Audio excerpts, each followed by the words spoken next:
Hey guys, so I got this question on my TikTok. I don't think it's professional to come out here and say the exact questions I was asked during my interview, but here's what I'll do.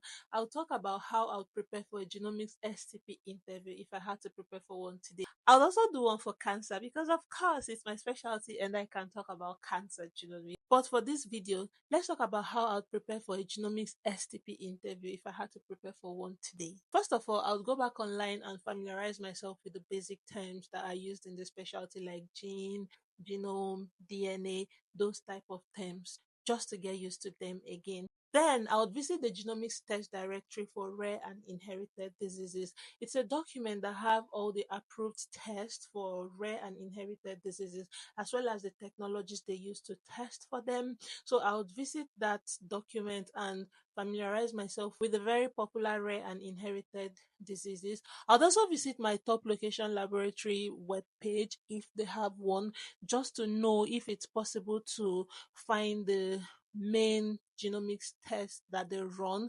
I know the very popular ones are cystic fibrosis, epilepsy, Huntington diseases. They also test for some very rare and inherited cancers as well. Those are the type of research you should be doing to understand the diseases they test for.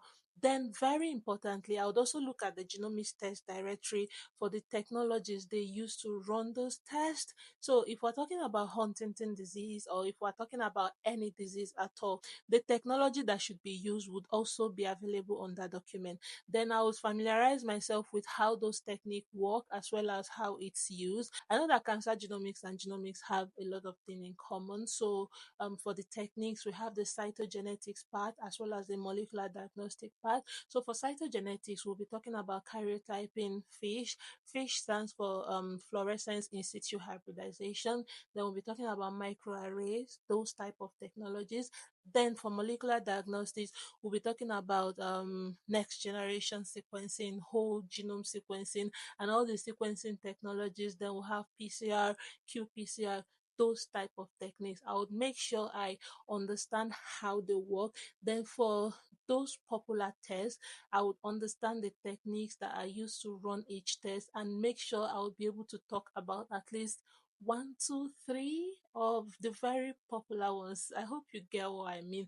You don't need to know all of them, but you should be ready to talk about how a particular technique is used to diagnose a particular rare or inherited disease. I hope that makes sense. You can drop in the comment section if you have more questions or if there's any particular topic you want me to address. Thank you very much. Bye.